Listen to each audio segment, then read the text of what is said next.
అందరం ఓడిపోయిన తర్వాత. సో నాకు కూడా కొద్దిగా ఒక సంవత్సరం రోజుల పాటు, ఎందుకంటే వెంటనే అధికార పార్టీ మీద ముందుకు రావటం ఇవన్నీ కాకుండా నాకు కొన్ని పర్సనల్ ఫ్యామిలీ కావచ్చు, కొంచెం నా ఇది సెట్ చేసుకునేదానికి, కాబట్టి ఒక 10 నెలలు టైం తీసుకోవటం జరిగింది. ఇంత లోపల జగన్మోహన్ రెడ్డి గారికి అండగా లేడని రకరకాలు అని మాట్లాడారు. నా చిత్తశుద్ధి మా నాయకుడికి తెలుసు, మాకు తెలుసు, దాన్ని ఇది చేసుకోవాల్సిన అవసరం లేదు. కానీ ఈ క్రమంలో ఈరోజు రావటం కారణం, ముఖ్య ఉద్దేశం, ఎన్నికలు అయిపోయిన ఒక 3 నెలలు 4 నెలల పాటు నా మీద అనిల్ కుమార్ యాదవ్ 1000 కోట్లు, 2000 కోట్లు, 3000 కోట్ల రూపాయలు క్వాడ్స్ మొత్తం నడిపాడు, మైనింగ్ దందా నడిపాడు, రకరకాలు వేశారు. సరే, ఎక్కడా కూడా నేను స్పందించలేదు. నా మౌనమే దానికి కామ్గా ఉండటం కూడా జరిగింది. ఇంత పోయింది, అంత పోయింది, ఎంత పోయింది, ఏదేదో రాశారు, చాలా మంది మాట్లాడారు, చాలా మంది ఇది చేశారు. సరే, రైట్, ఎవరికి ఏ మీడియాకు సంబంధించిన వాళ్ళు 100 కూడా వార్తలు రాశారు, అన్నీ కూడా రాశారు. సరే, దాని గురించి ఇప్పుడు నేను మాట్లాడుకోవాల్సిన అవసరం లేదు. ఎందుకంటే దేనికైనా సరే రైట్, ఏది జరిగినా దానికి సంబంధించి ఫేస్ చేసేదాన్ని కూడా ఇప్పుడు సిద్ధంగానే ఉంటాం. కానీ ఈరోజు ముఖ్య కారణం, నేను రావడానికి కారణం 2.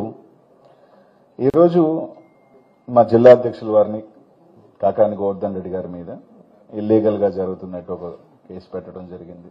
దానికి సంబంధించి ఒక ఇది కూడా జరగటం జరిగింది.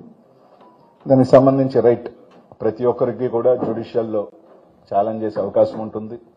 సో జ్యుడిషియల్ ని అప్రోచ్ అయ్యే అవకాశం ప్రతి ఒక్కరికి కూడా ఉంటుంది, ఆ రైట్ ఉంటుంది. తప్పకుండా ఆ రైట్ కి కోసం మా నాయకుల వారు వెళ్ళటం కూడా జరిగింది. తప్పకుండా అది ఖచ్చితంగా అది ఏ రిజల్ట్ అయినా కూడా, ఒకవేళ వస్తే మంచిది, రాకపోయినా కూడా దేనికైనా కూడా ఫేస్ చేసేదానికి కూడా వైఎస్ఆర్ కాంగ్రెస్ పార్టీ నాయకులందరం కూడా సిద్ధంగా ఉన్నాం. దానికి సంబంధించి ఆయన పారిపోయాడనో ఇట్టనో చెప్పుకోవాల్సిన అవసరం కూడా లేదు. ప్రతి ఒక్కరికి కూడా రైట్ ఉంటుంది. ఆ రైట్ కోసం తప్పకుండా ఇది చేసే అవకాశం ఉంటుంది. కానీ ఈరోజు ప్రధానంగా నేను రావటానికి కారణం ఏంటంటే, ఈరోజు చాలా మందికి ఈ నెల్లూరు జిల్లా ప్రజలకి సరే నా మీద వేసినాయి అంటే రైట్, చూద్దాం అయ్యే, నేను ఒకవేళ తవ్వుకుంటా పోతే అన్ని ఎక్కడెక్కడ తవ్వుకుంటాం, అన్ని కూడా తవ్వుకుంటాం, ఇబ్బంది ఏం లేదు. ఎవరెవరు ఉన్నారు, ఎవరెవరు చేసుకున్నారు, తవ్వుతా పోతే అన్ని కూడా బయటకు వస్తాయి, ఏం ఇబ్బంది లేదు. అనిల్ కుమార్ యాదవ్ సైదాపురంలో అడుగు పెట్టాడా, గూడూరులో అడుగు పెట్టాడా, మైన్ ఓనర్ని పిలిచి మాట్లాడా, ఏ రోజైనా మైన్ ఓనర్తో కలిసి మాట్లాడా, కనీసం మైన్ ఓనర్లకు ఎవరికైనా ఫోన్ చేశాడా, లేదా ఎవరికైనా ఫోన్ చేశాడా, అన్ని కూడా తెలుస్తాయి, ఏం ఇబ్బంది లేదు. కానీ కూడా అది ఎలా జరుగుతుంది అలా జరుగుతుంది. కానీ ఒకటి మాత్రం మీ అందరికీ కూడా చెప్తా ఉన్నాను, ఇల్లీగల్ మైనింగ్ జరిగింది రైట్. ఇల్లీగల్ గా రైతు పొలంలో ఉన్నవాళ్ళు కొంతమంది రైతు పొలంలో చేసుకున్నారు, ఇల్లీగల్ మైనింగ్ లో ఉన్న వాళ్ళు కొంతమంది చేసుకోండొచ్చు. వీటికి అన్నిటికీ సంబంధించి ఈ గవర్నమెంట్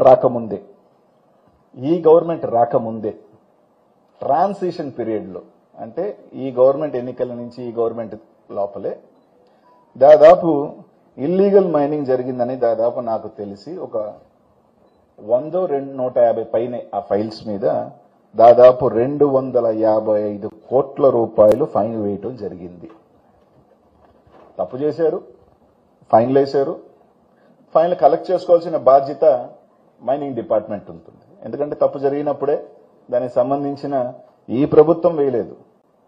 ఈ ప్రభుత్వం చేయాల్సిందల్లా ఒకటేంటంటే ఫైన్లు కలెక్ట్ చేసుకోండాలి. 255 కోట్లు ఫైన్ చేశారు. తర్వాత ఈ ప్రభుత్వం వచ్చిన తర్వాత మైన్స్ అన్నింటిలో కూడా ఆపివేయటం జరిగింది కొన్ని నెలల పాటు. వీటిలన్నింటి మీద ఎంక్వైరీ చేయాలా, ఇన్స్పెక్షన్ చేయాలని. సరే, ఇన్స్పెక్షన్ అన్ని చేశారు, బానే ఉంది. ఇన్స్పెక్షన్ చేసిన తర్వాత ఒక 2 నెలలు 3 నెలలు అన్ని తర్వాత ఒక రిపోర్ట్ పంపించిన తర్వాత ఆ రోజైనా ఆ మైన్స్ ని ఓపెన్ చేశారా, ఒక ఆర్డర్ రిలీజ్ చేశారు, మైన్స్ కి గైడ్ లైన్స్ చేశారు, బానే ఉంది రైట్. ఏం ఓపెన్ చేశారు, పెనాల్టీ లేని ఓపెన్ చేయలా. ఇక్కడ ఒక గమ్మత్తైన విషయం ఏంటంటే, పెనాల్టీ లేని మైన్స్ ఓపెన్ చేయలా, పెనాల్టీ ఉన్న మైన్స్ ని ఓపెన్ చేశారు. సరే, ఓకే, దాన్ని కూడా రకరకాల కారణాల మీద ఓపెన్ చేసుకోండొచ్చు, నేను కాదని. కానీ ఈరోజు గోవర్ధన్ రెడ్డి గారి మీద కేసు పెట్టాక ముందు ఈ జిల్లాలో ఏం జరుగుతుంది, గతంలో వైసీపీ ప్రభుత్వంలో జరిగింది అని మాట్లాడుతున్న వీళ్ళందరికీ కూడా నేను చెప్పదలుచుకుంది ఏంటంటే దాదాపు 150 నుంచి 200 మైన్లు దాకుంటే యాక్టివ్ మైన్స్ ఒక 100 మైన్స్ ఉంటాయి. ఈ 100 మైన్స్ సంబంధించి ఈ 10 నెలల్లో ఎందుకు మీరు 100 మైన్స్ ని ఓపెన్ చేయలేదు? కేవలం 30 మైన్లు మాత్రమే సెలెక్టివ్ గా ఎందుకు ఓపెన్ చేశారు అని అడుగుతా ఉన్నా. గతంలో మీరు తీసుకుంటే ప్రభుత్వానికి గండి తగిలిందని మాట్లాడుతూ ఉన్నారు చాలా మంది. ప్రతి ఒక్కరూ తెలుసుకోవాల్సిందల్లా ఒక్కటే, ఏ ఒక్క టన్ను ఇక్కడి నుంచి బయటకు వెళితే ఎక్కడో దగ్గర పర్మిట్ కొట్టవలసిందే.